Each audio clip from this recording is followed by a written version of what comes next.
Hi everyone and welcome back to Linda Liba Loca. Today is another installment of the Inspired By series, but this time this is no seasonal ad by the perfumer. It was requested by the lovely Kay from Shoes and Glitter. I'll link her blog in the description box, and she's a really nice girl with an obsession for perfumes.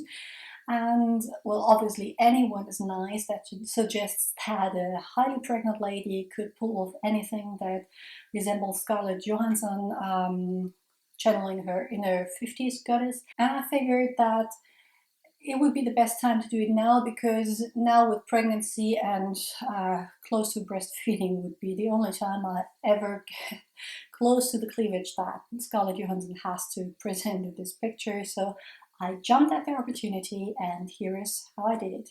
Trying to look seductive, miserably failing, and these are the products I used for my base. The Bobbi Brown corrector in light Bisque goes under my eyes to counteract the blueness that I have from lack of sleep.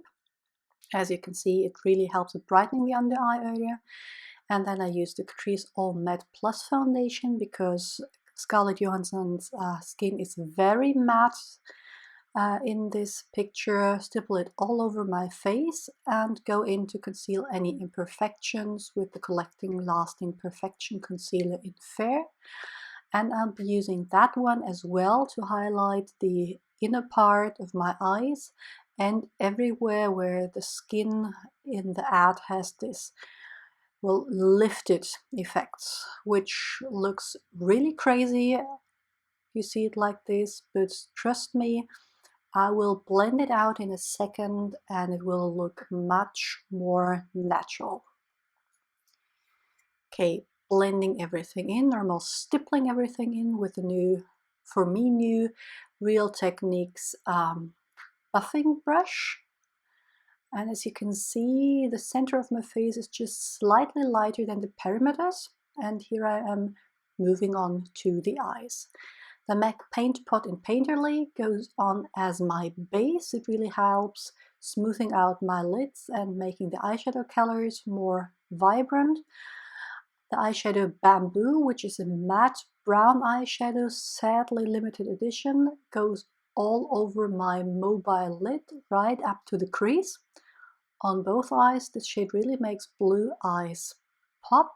And then I'm using the eyeshadow in Crosscultural, another matte, and stipple it into more the crease just to give it a little more definition. I'll take that one on the outer corner of my lid as well, just smudging it in and then trying to blend everything out. Just a little more depth without being too obvious. On my eyes, the L'Oréal Superliner in Extra Black Gloss, and I realized when I filmed this that I do one eye starting from the middle and the other eye, as you will see in a second, starting from the outside. Never realized that before, but I focus on the outer part of my eyes to give this cat eye effect, and don't really do a flick, but just elongate the eyeliner a little longer for this pulled out look. Lash curling and Lancôme Grandiôse mascara, again focusing mainly on the outer part. Of course, demi wispies or falsies would help.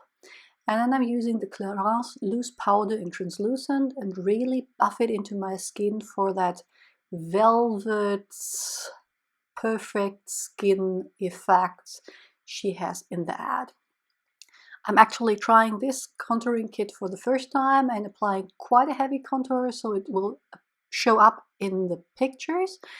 I'm not sure if this is the right color for me. As I said, it was the first time, but as she has a quite chiseled look on her face, I'm contouring the sides of my nose and my temples as well. Yes, and now it's time for the lips. It was a mixture. I used the MAC lip pencil and naked liner to make everything a little more toned down, and applying the Revlon Super Lustrous lipstick in really red on top. This one claims to be a matte, but the finish is semi-matte on me, I would say. I probably should have powdered it down. And here I am trying to get this sultry pose, which does not work out very well, as I realize. Okay, so that was the finished look. I hope you enjoyed, and I'll see you next time. Bye!